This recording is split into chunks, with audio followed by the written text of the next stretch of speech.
Hi, Money Magicians. How are you? So I'm hoping that you can hear me. So check it out. Maybe you'll be able to see where I am.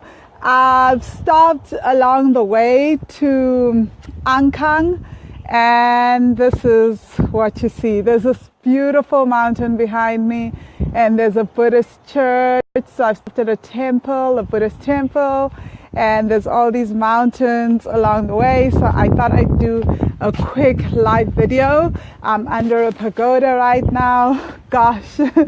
Yeah, so I'm on my way to Ankang. I'm doing this whole scooter tour along the way to check out, to see northern Thailand basically, and figure out what it is what my huge block around stuff has been, right? Because I was doing the work, I thought I was going to do a lot of inner work, and then I ended up doing a lot of like practical, wealthy money work, working, but I just wasn't seeing the results, and I could feel within my body that I wasn't getting anywhere. So I did a spirit of money meditation, and money was like, you need to go on an adventure, take a trip.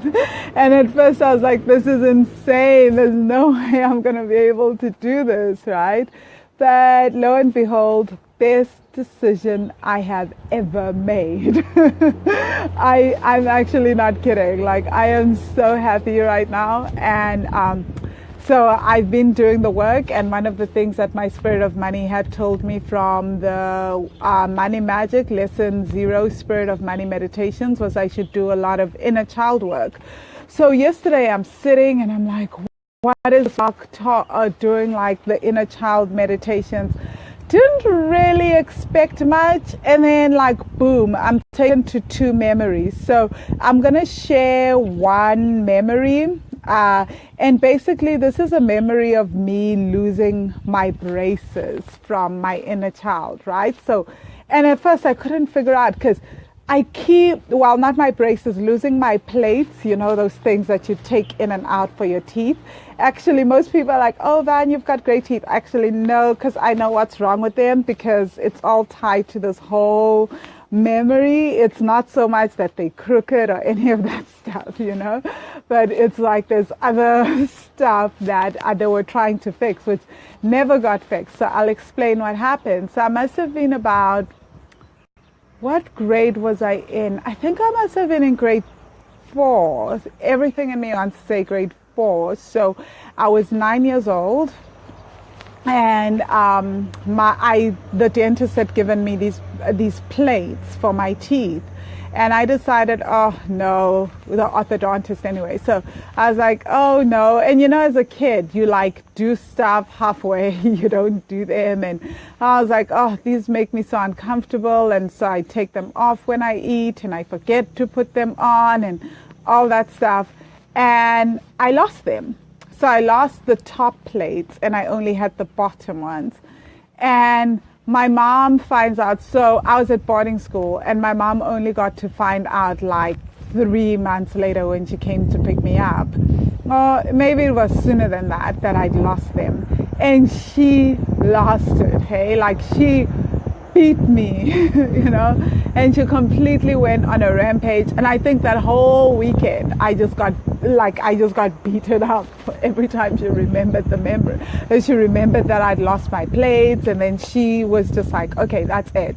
You're not getting plates anymore, because clearly you don't like nice things and you don't want to be beautiful. I'm trying, but I just can't help you. And I remember those were her exact words.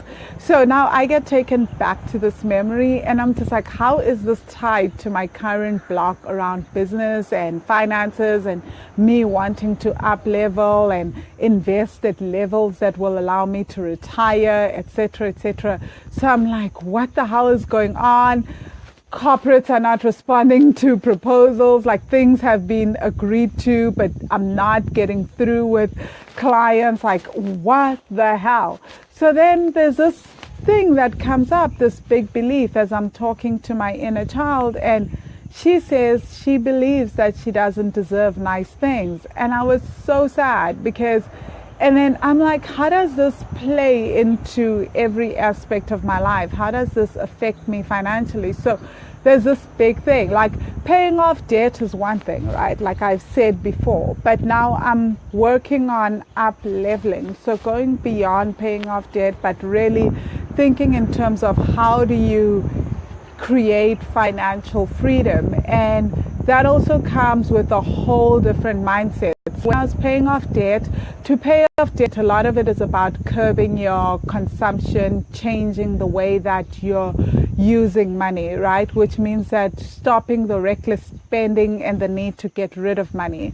So changing that mindset has been key for me over the last few years. And now it's about up leveling and changing and allowing more money to come in. Because I think when I was paying off debt, it was about just handling what I was given and knowing how to do that. But now it's really about knowing how to shift, allowing myself to receive money, and allowing myself to invest, and allowing myself to do more, and also stepping into a different plane in terms of abundance mindset. And I know this is overused, this concept of the abundance mindset, right? So, but what it is, it's like, and I don't actually love using the word abundance because it somehow kind of tempers what we're trying to say, because it doesn't include the word money. But it's about allowing ourselves to have beautiful things, allowing yourself to step into a bigger, to allow big things to come into your life, to be more visible. So this belief that I don't deserve nice things is, as I'm stepping into wanting nice things and more amazing things and a more amazing life, there's this deep belief that this 8-year-old has been holding on to, my 8-year-old version that says, I don't deserve nice things. And it was so deeply hidden because I've dealt with this memory of the braces before around debt repayment, right? But the thing is that one memory can have so many layers. It can be layers upon layers. So sometimes you'll find that I'm working with a client, or even the Money Magic students, they'll keep going back to the same memory over and over. And I'll tell them, if your inner child is taking you there through through all the various inner child meditations that we do, it means that there's still fragments of a memory that's remaining. So within one memory, you could have formed so many limiting beliefs, right? So that was a big thing. And then the other big thing came up isn't just that I don't deserve nice things. And I think this is really the crux of the key belief, is that I can't trust myself with nice things, right? Or I can't trust myself with very expensive things. What happened, as my mom was freaking out that day, it was also about how much money she'd been spending on me to go to the orthodontist throughout. Like, she had spent so much money on my teeth to get corrected, and then now for me to get to the plates and everything. So there was this big thing about, I lost this really expensive thing because she kept telling me how expensive it was. And it's like, and for a 9-year-old, that's like so traumatic, because I'm like, it was so expensive and I lost it. So there's this thing that if I allow myself to to get to the point where I'm able to actually invest and have the levels of investments, well, not allow myself to invest because I already invest, right? But allow myself to have those levels of investments that I want in order to be able to retire, then there's this fear that I can't trust myself to do that because I will lose it.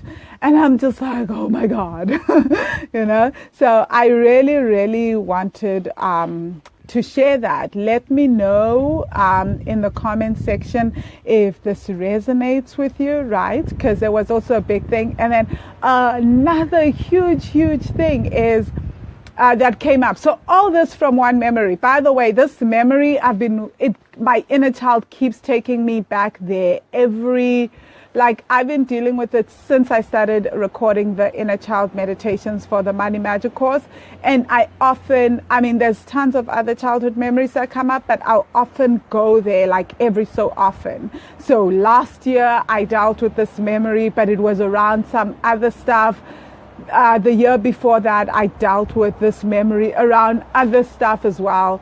Now I'm dealing with it around something else. So it's like there were so many layers that my inner child dealt with, but definitely this time this memory isn't as painful as the first 2 years when I was just working with it and dealing with it, right? So what is the other thing? Oh yeah, so wait, I actually wrote it down in my journal. See, I have a money journal like I tell all my students to have, where we write down. So after each and every creating Money Magic meditation, it's not so much the meditation that's important. I always try to remind my Money Magic students, actually one of the most important things is the journaling prompts that go with the meditation. So after every meditation, I have my students go through journaling prompts that take them through the memory so that they can dissect it as adults, right? Because in the meditation, we're dealing with the child. So now as an adult,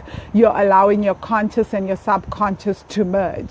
And I think that's so, so powerful. So obviously, I also do that for myself because it's so, so key. So, so the other big thing that came out from that was that my 8-year-old version also she also realized that it's not safe for people to spend so much money on her, because what if they will be disappointed by her? And it's not just safe to just receive. So if someone just gives me something, I must always make sure that I return it or do something with the favor. And I'm great at giving, and I've done a lot of work around receiving. But like I've said before, this year that I've started to realize that I haven't done enough work around receiving, right? So sometimes I'm good, sometimes I'm not, but most of the time, not so much. And this is huge. So let me just share, I started working from the age of 17. Oh, sorry. Someone is leaving in the car. Remember, I'm under a pagoda at a temple on the side of the road as I do my road trip. So I'm just going to let the car go. One of the monks is leaving from the temple. So I really, really love Thailand because you can, the temples are open to the public, and it's such a beautiful experience, And so I just love coming into the Buddhist temples. So, yeah. So anyway, the monks just left. And, okay, so what I was saying, so the idea of receiving. So one of the things, I had this huge aha moment where I literally, for me, my dad is the one person out of both my parents, my dad is the one person I can easily receive from. In fact, when I'm in trouble, I will always ask my dad for something before I ask my mom. And it's something that I didn't realize comes from childhood, and from this particular memory that I just know. I always ask my dad for stuff if I'm in trouble, even when I needed to go to varsity, and when my dad and I were having arguments at UC when I was doing my undergrad, I just rather got 3 jobs than ask for anyone to help me and to give me money. So I just paid my own way through UCT, right? Which is kind of crazy when I think about it now, because I'm I was at varsity paying my own undergrad, my own rent, my own textbooks. I was doing everything and holding down 3 jobs, and sometimes not able to make it to lectures, just so that I never had to ask anyone for money. And a huge part of it was that I just wasn't open to, I didn't like, there was this fear that if someone spends money on me, I will disappoint them and they will be disappointed in me, that there's something deep within me that will disappoint them. And meanwhile, it comes from this memory where so much money was spent on me for my teeth, and then the plates were lost, and I really disappointed my mom, and she told me and blah, blah, blah. And I mean, she said all these things in anger, right? But as a child and such an emotionally charged situation, we're not reasoning like adults. Our brains only, even in our teens, our brains are not so fully developed that we're able to fully process things at such a high level and understand, right? So that's why most times as adults, we're actually not dealing with the situation. We're dealing with childhood issues or even past life issues that that are triggering us. So for me, this was an aha moment, and it's all around receiving, and it all also ties to money. So now this gives me the resources and the tools to go and start doing. So one of the meditations that we have in the Creating Money Magic course that I also work with one-on-one clients is stepping into the situation and reclaiming your own power as a child in that situation. So now I can go back and I won't have to do any of the other inner child meditations that we've got. I'm just going to go straight into the reclaiming your power inner child meditation that I developed, and help the inner child process and really come to the point where they're able to own their power and start to see that they're worthy of receiving, that this was just one incident and all that. So there's a lot of other things that go on in the meditation, and I call on my inner teen, and she also gets to heal. But yeah, so I just wanted to share that with you guys, right? Because I think this work is so powerful, because I didn't even realize that was the huge block. And my fear is that, I guess I will, as I started to realize, or I was suddenly feeling like I want to self-sabotage as I aim for this big goal. Because to me, big goals, like, this is the big goal, right, that I wanted. It's not like I worked around the issues around debt, but now this is about something else, and it relates to receiving as well. And there's this deep fear that, oh my gosh, I will disappoint, maybe not me, but for other clients, or I don't know, but like that there'll be a sort of disappointment within me, and I will disappoint myself as well. And maybe I can't be trusted with such levels. I can't trust myself to do all this and to actually go out and trust myself to invest at such levels and to do things at such a big level that will allow me to start building and thinking in terms of retirement, but also generational wealth. So let me know if this resonates, right? And if you haven't checked it out as well, I have opened, for the last 2 years, I wasn't doing any coaching, one-on-one coaching with clients. So now I am doing one-on-one coaching again. So totally check it out. Go to wealthy-money.com/coaching. You can book a coaching session with me. There's a video on there where I'm where I'm coaching one of my students who agreed that I could coach her and share it with the public. A lot of my students are so beautifully vulnerable, and is so willing to be vulnerable in public, and I think it's a beautiful thing. So she was willing to have that be shown, the whole process, and you can check out how I do my coaching and book on a discovery session and find out how you can work with me. Just click on the button at the bottom. There's a big yellow button on that page that says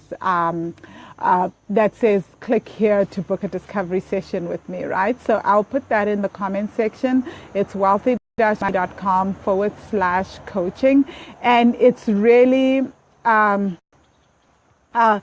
it's really so amazing. I think a lot of times we tend to think that it's about the money. I shared right now, I knew that my blocks, thank God for this work, I knew that my blocks were so much not about even the fear of up-leveling or anything. It had to do with something deeper, but I couldn't understand what the deeper thing was. And I think just being able to be away from it all and doing exactly what my spirit of money told me to do, the inner child work as I travel and do the stuff, being away from all the deep work and my usual routine gave me that space to do this. So thanks for watching, guys. I'll see you in the group. Let me know on the video if this resonates with you. Post in the group, right? I'll keep sharing my insights as I go along so that it really helps someone, right? Cheers.